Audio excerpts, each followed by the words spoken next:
The war in Gaza was one of the main topics I had with the Speaker of Israel's Parliament, our equivalent of Speaker of the House, Mike Johnson. And this guy, he honestly, one of my favorite interviews. He was just a normal guy, wanted to talk about stuff. I mean, off camera, we were talking about guns and guitars, but he's pretty interesting. Listen to what he had to say.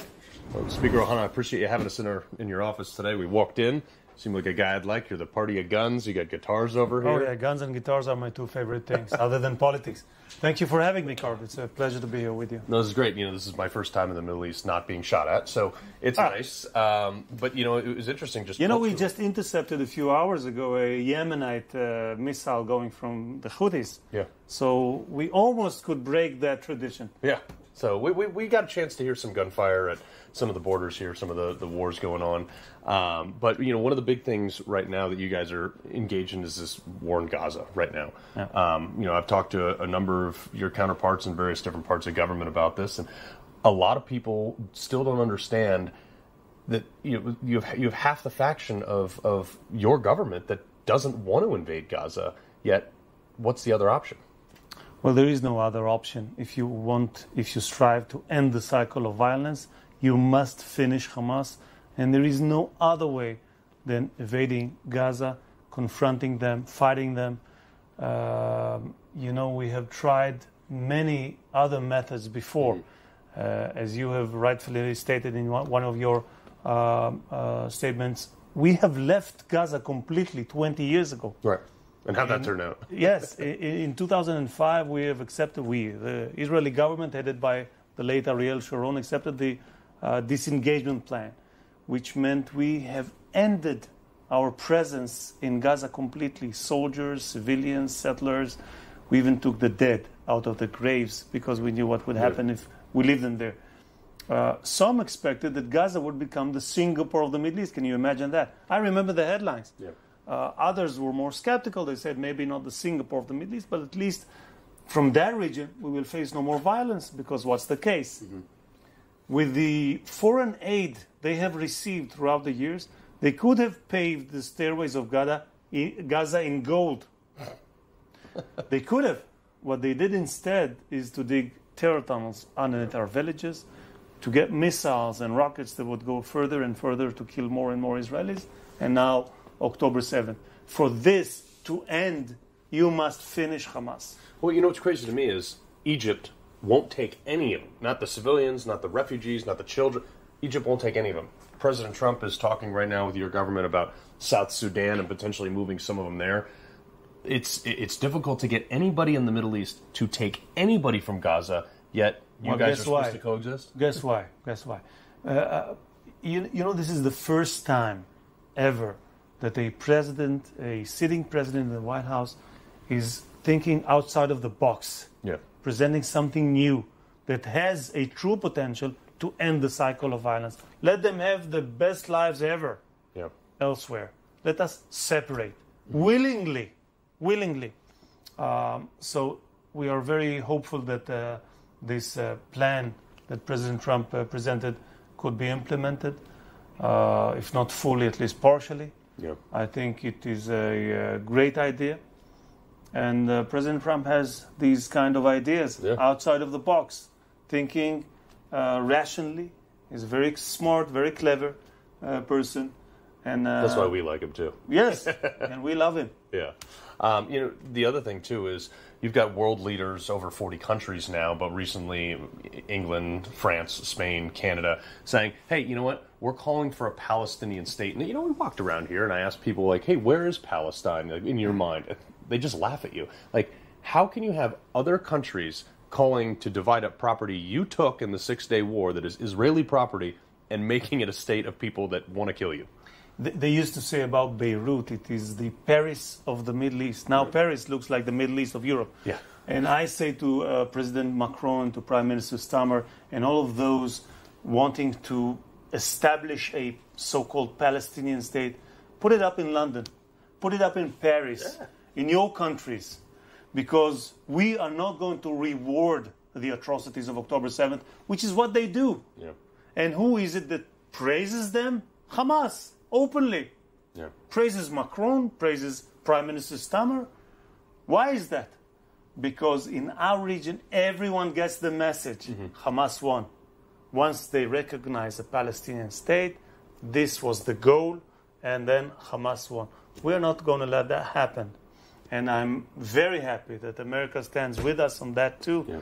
And we heard Secretary of State Rubio saying it's going to be very bad if other countries should recognize a so-called Palestinian state. Now, we had this debate, let me tell you, here in this country, before October 7th. I belong to the majority that was opposing the idea of a so-called Palestinian state, but we had a significant minority supporting it. This is no longer the case. Following October 7th, everyone understands that the message gets to Hamas that you have won and you are to be awarded for the atrocities of October 7th. But this is not only a bad message because of our region, because it is a bad message to terrorist organizations throughout the world. Yeah. They get it.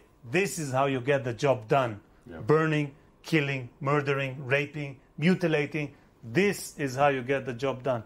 It's a very bad message to the freedom-loving world. We talked about service, but there is a faction in Israel that chooses not to serve, a religious group. I guess they call it ultra-Orthodox. They believe that they should be, learning religion all day and not serving in the military. How is that received among people who do their 2, 4, 6 years of service? This is a very hot debate right now regarding the draft bill that is being discussed right now in the Knesset. First of all, let me say that the majority of the ultra-Orthodox do not serve in the military, but some do. Okay. Some do, like Mendy right here, serving in the IDF as a warrior, fighting for his country. We need to expand the ranks of the military. Following October 7th, it is very clear. I think even the ultra-Orthodox understands that.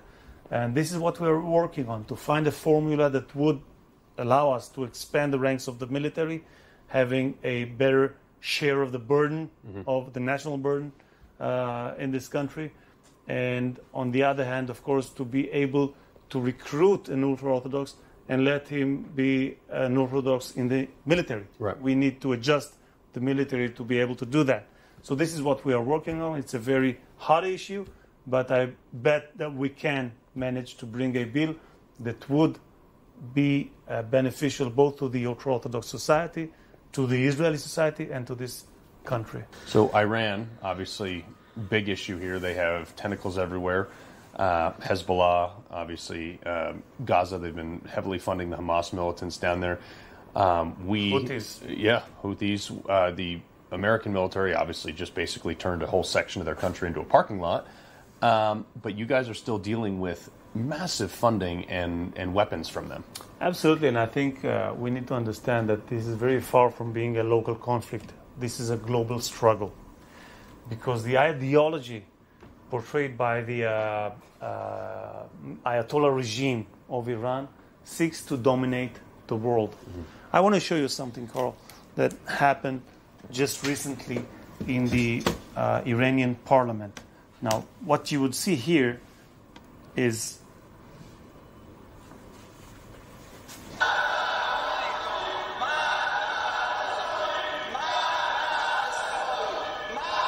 they are shouting death to America, death to Israel. Seem like a bunch of nice guys, right? Yeah, but this is not a footage of a terrorist cell somewhere around the world, an underground terrorist cell. This is the official parliament, the Majlis of the Islamic Republic of Iran, calling for the annihilation of both our nations. Yeah, not on my watch. Not on our watch. Yeah. This is what we're doing. Why is it that we are listening to them? Because we have our own history.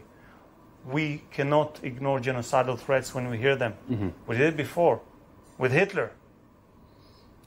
Now, history repeats itself. Yeah. They are trying to do everything they can to obtain the nuclear weapons to enable them to fulfill just what they have said. Death to America, death to Israel. Yeah. Thank God for America, thank God for Israel, and thank God for Newsmax for delivering the truth, unlike the mainstream media, to the people. So lastly, Iran's obviously working very hard to get a nuclear weapon. Some people believe they already have a very rudimentary one. Do you believe they have a nuclear weapon at this point? No, I don't believe so. If they would use it. Yeah. thanks to God, thanks to Netanyahu, thanks to Trump, and thanks to the B2s, they won't.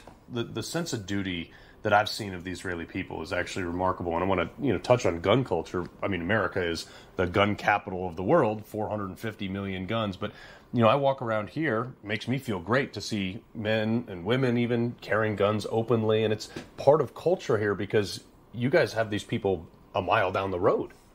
You are speaking basically to the Israeli NRA. Yeah. When I joined, I'm carrying a weapon myself since I was 18. Actually, I had a license when I was 14 for the air gun.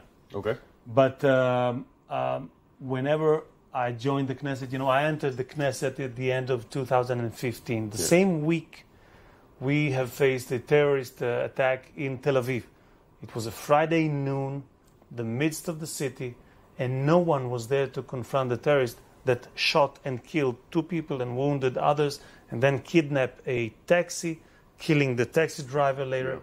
And for a week, we couldn't find him until our special forces could locate him and eliminate him. And then I opened the gun caucus at the Knesset, the gun lobby at the Knesset. Which is your Congress. Yes, and the purpose was to expand the ranks of those who can carry firearms for self-defense. We need more and more of those. Imagine on October 7th, if we had more people that could defend themselves, the picture would be very much different. But we have managed to expand the ranks, and I hope that we will continue to do that, and that more and more Israelis could defend themselves. Right. It's a necessity. Yeah, well, let's keep it that way. Thank you, Carl. Thank you, sir.